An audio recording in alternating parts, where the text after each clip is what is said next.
Hey guys, this is the ADR guys again. Today we're going to make a caramel cream cake. Now this is a real old-timey recipe, so come on over here.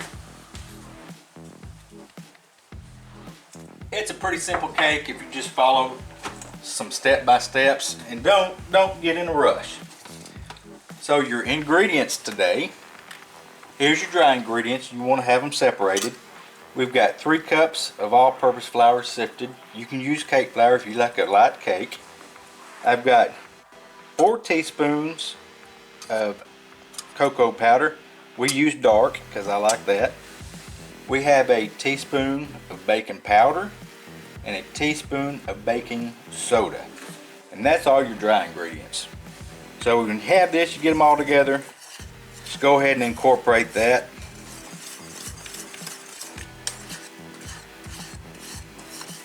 That way when you mix your wet ingredients with your dry, it's evenly distributed.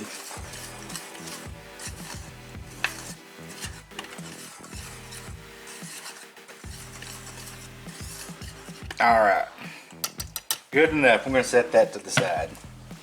Okay, now in another bowl you're going to have 2.5 cups of sugar.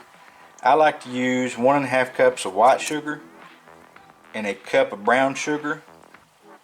You can use all in one or next if you want to. You got to use the white sugar because it keeps your cake a little fluffier. You want 2 sticks of butter. And we're going to go ahead and cream this together. Over here we've got 5 eggs. We have 5 teaspoons of coffee and 2 teaspoons of vanilla. This is 1 cup of buttermilk. Little tip for you, if you don't have buttermilk on hand, use 1 cup of regular milk and a tablespoon of vinegar and let that set at least 5 minutes and you've got buttermilk. Alright, that is creamed together. Before I forget, make sure you preheat your oven to 375. And what we need to do, get your oven preheated. Now you take your 2 9-inch cake pans. You butter them, both of them, then you flour them. They ought to look like that. If you don't want to do that, just use a good cooking spray with flour in it and you'll be fine. I like to use aluminum cake pans versus dark ones or steel because the aluminum will cook a lot more evenly and you won't get all dried up, burned up edges. Alright, so let's go back over here. So I've got my stuff creamed together. So what you want to do now, okay, I've got it creamed together, so now I need to add my 5 eggs.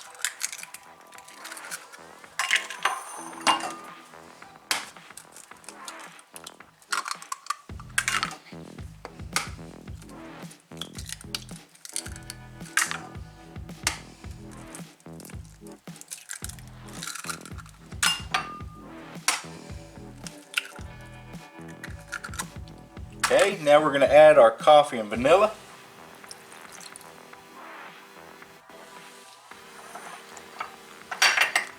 Now I got to cream this all together. Alright, now I beat this for about 3 to 5 minutes. That way everything is nicely incorporated and looks like that. What we've got to do now is you take your dry ingredients and your buttermilk and you add them intermittently. So we're going to put some dry ingredient first, beat that in, wet ingredient, beat that in. So I'll demonstrate that. Yes, you know, quarter of it, about like that. Alright, now I'm going to add some buttermilk. About that much. And I'm going to mix that. Alright guys, you continue that process until all your dry ingredients and your buttermilk are all mixed together. Alright, we've got everything mixed together, so we've got our cake batter. Look at that, it's nice and creamy. That's what you're looking for. And it's still fluffy because we've got some air beat into it. Okay, so I've got my 2 9-inch pans they're all prepared with butter and flour. So we want to try to divvy up the cake batter, because it's going to be a layered cake, so you want to try to get your layers as even as you can.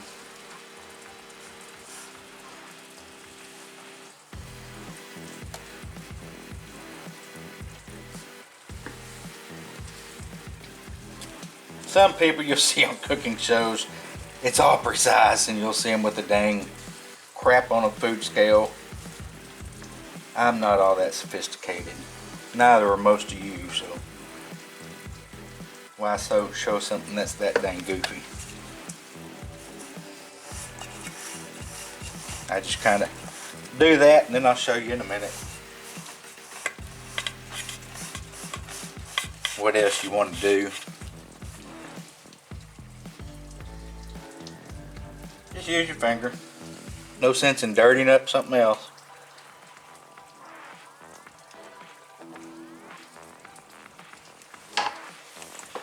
Grab a paper towel. Usually I just lick my finger, but that may not be good on here. Alright. Then you want to take your pans and just kind of do that a little bit. This may be loud, but I just beat them down a little bit like that. That helps level them out. And it helps take some of the air out. I don't really care for a really fluffy cake. I like mine dense. So if y'all want a little bit more of a fluffy cake, don't do that to them. Okay. Now, you've got your oven preheated up at 375, and the directions say bake for 30 minutes. What I have found that you don't want to do is bake them for the full time without checking them. I always bake my stuff about 20 minutes if it calls for 30. Then I get a toothpick out and check my cake. If it comes out just a little bit wet, that's great. I take them out, because what you got to remember are those cakes or whatever you're baking is still going to be cooking. So if you wait till that toothpick or knife comes out clean, you've overcooked what you're doing. So just remember, check them about 10 minutes before it says. So we're going to take both of them, put them in the middle rack, just about like that. And I'm going to go ahead and set my timer, and I always do it on the microwave. I'm going to set it for 20 minutes and start. Alright, I think it's ready. Got a toothpick out. We're going to check these cakes. Oh, look at that. Let's see. Yep, you see that? There's some cake stuck on there. Turn the toothpick over.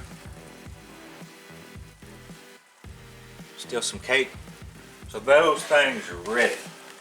You don't want it to be completely dry, or like I said earlier, you've overcooked it.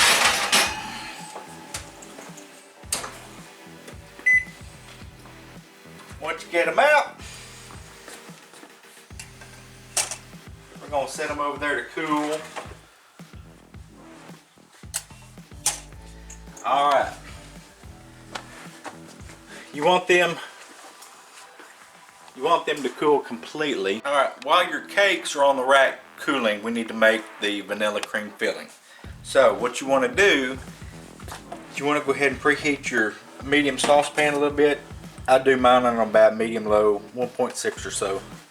So what we've got here, we've got 1.5 cups of milk, a teaspoon of vanilla, 2 eggs, a half a cup of sugar, and a tablespoon of butter that we will use later. What I always like to do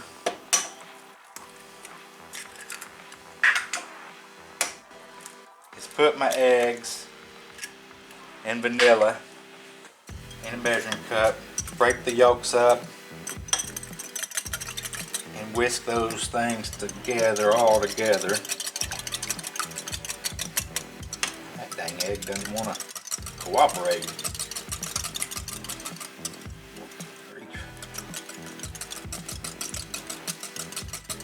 I whisk them together.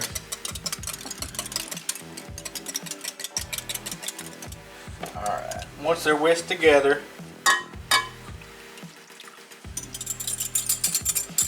you want to pour it in there. The reason I do this, because a lot of times you'll see recipes or watch people and they say you need to temper your eggs.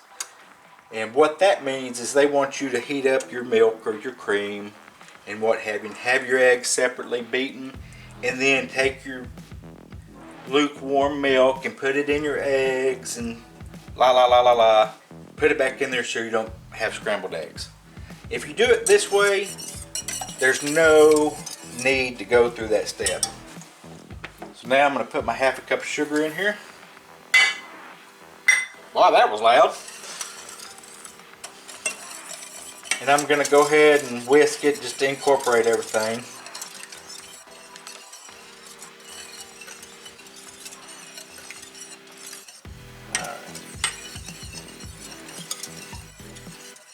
So that's incorporated. I'm going to go ahead and turn my heat up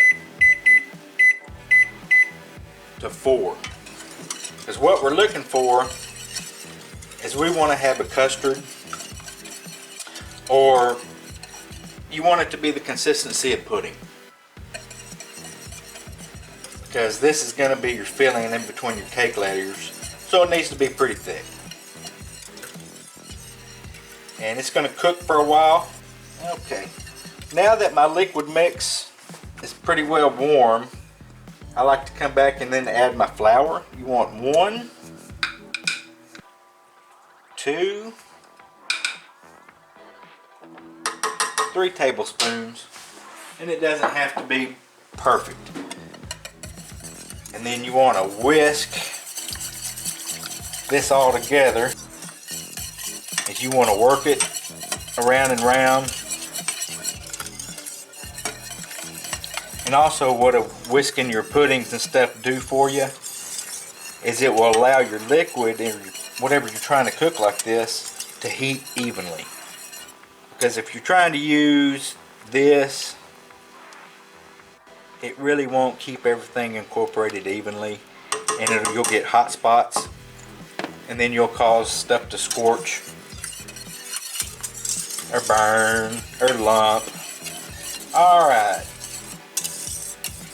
I'm still whisking the pudding. You can see how thick it's getting. What I've done, about 5 minutes ago, I turned the heat up to 4.5. And you can see that it's simmering.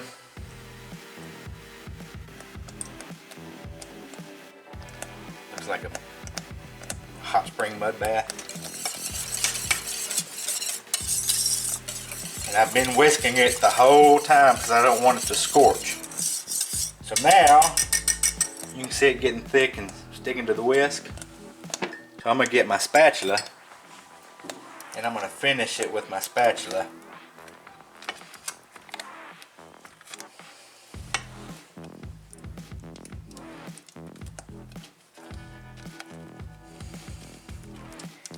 And since it's up to that heat, I'm going to go ahead and turn it down to about 3. Because it's important at this step and it'll burn on you real quick. And what you're looking for, you see how it's sticking? And you see that little drip right there that's not falling? That's what you're looking for.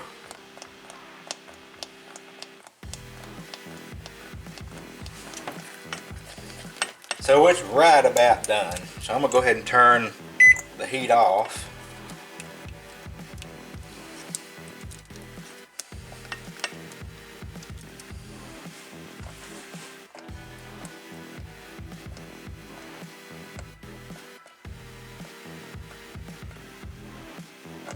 That is what you're looking for. So now this tablespoon of butter I showed y'all earlier, you're going to put that in there.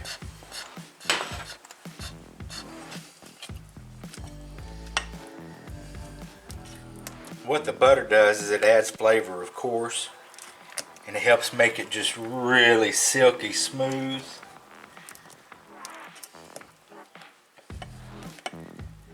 And it also helps it'll help it keep setting up. you can already see how much smoother and slicker it looks. You always keep wanting to rub down your sides. And by the way, to get to this point here, it has taken 18 minutes. That's what it's taken me. It may take y'all shorter, it may take you longer. But again, I'll take you back. I started my pan heating at 1.6. Once I got all my ingredients in there, I turned it up to 4. And then about 5 minutes later, I turned it up to 4.5. And that's what I've cooked it on ever since until y'all saw me turn it off. And that process took me 18 minutes. There goes my timer. That was 18 minutes. If y'all want to make it go a little quicker, you can just skip the 4.0, put it on 4.5. But you got to be extremely vigilant that you don't burn your pudding. Because if you do, you might as well just throw it in the garbage and start over.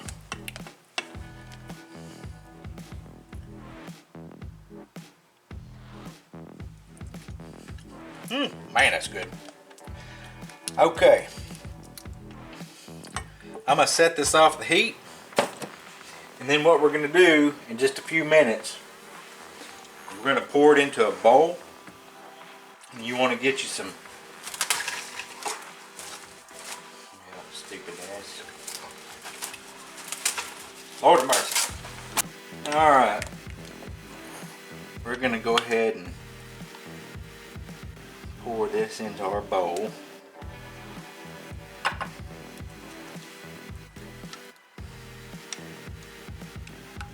That looked nice.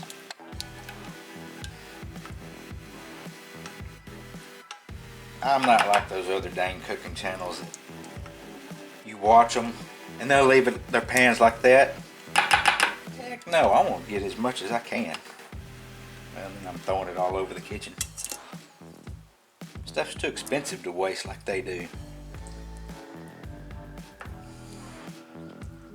I'll let my dogs lick the bowl later. Alright, once you got it in there, you take this horrible stuff to get out of the box, saran wrap, cling wrap, whatever you want to call it. Start with one side, and you want to push this down on that custard.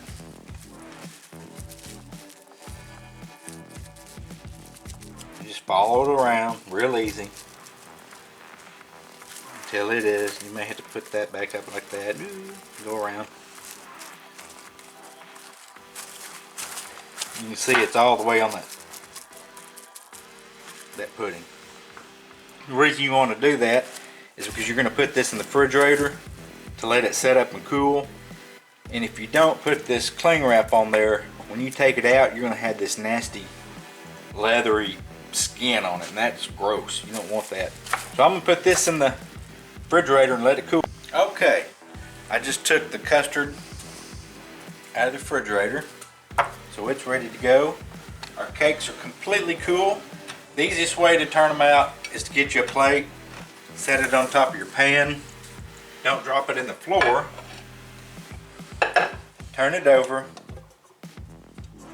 Look at that. Perfect.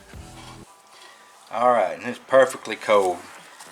When you're doing any kind of filling on a cake, you want to make sure that this cake is cold all the way through, because if you don't, any of your icing or your filling that you put in between your cake layers, it's going to just melt and your cake's going to fall off, and then you'll be on the show nailed it.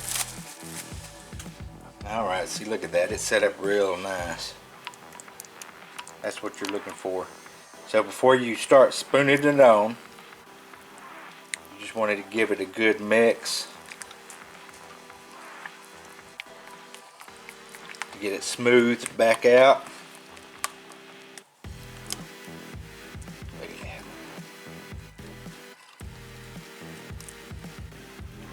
That's what you're wanting to see. Alright.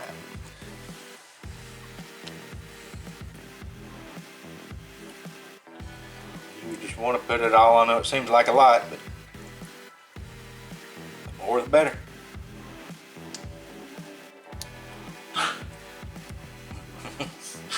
Our dogs are back there playing.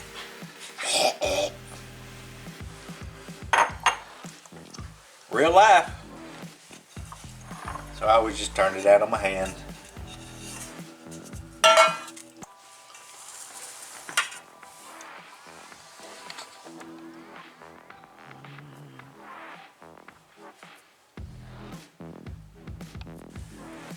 Now you want to put it back in the refrigerator for a little bit.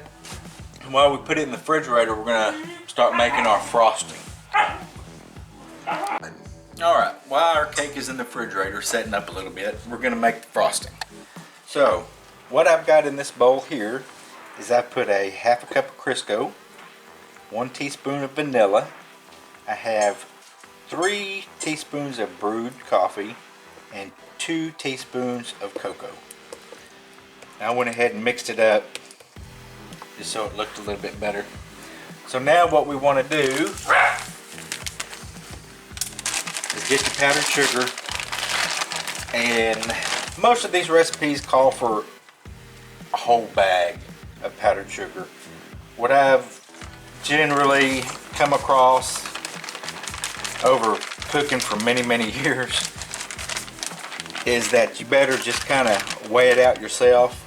Start with a cup or 2 and see where that takes you. And before I stick my blender in there, I just kind of give it a little run through, because if you don't, you're going to have this stuff flying all over the kitchen.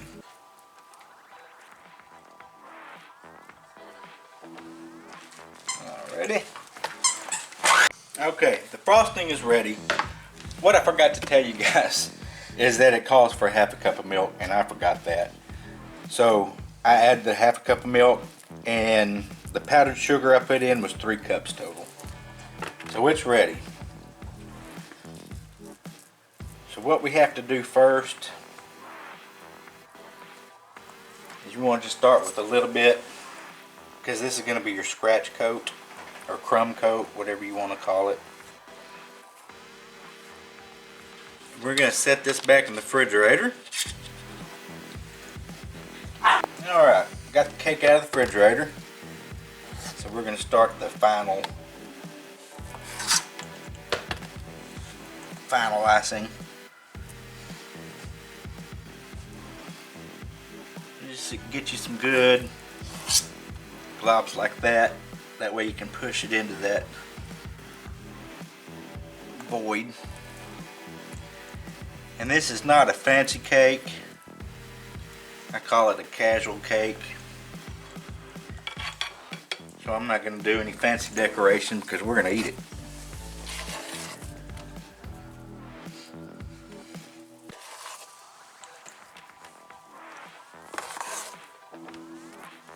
I'm going to start with that. The top, just kind of spread it out a little bit. So now I'm going to get my offset spatula and run it around just to kind of see if I need some more and where I need it, and to smooth it out just a little bit.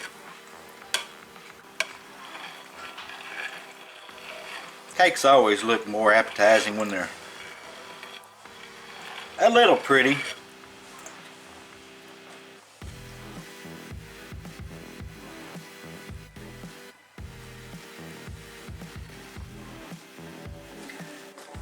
I didn't do much to it more, I just decided to put the rest of the icing on it. But there's the result. It's pretty dang good. Y'all can make it look pretty if you want to. We don't really care because it's good to eat, especially with a cup of coffee. I have no idea what it actually tastes like this time. I know what the cake tastes like, but not this time.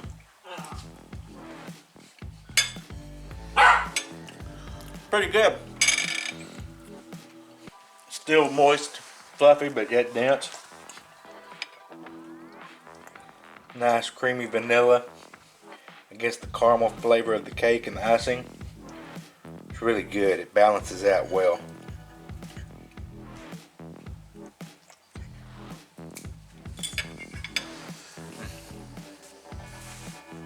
Good stuff. Guys, this cake is really easy to make.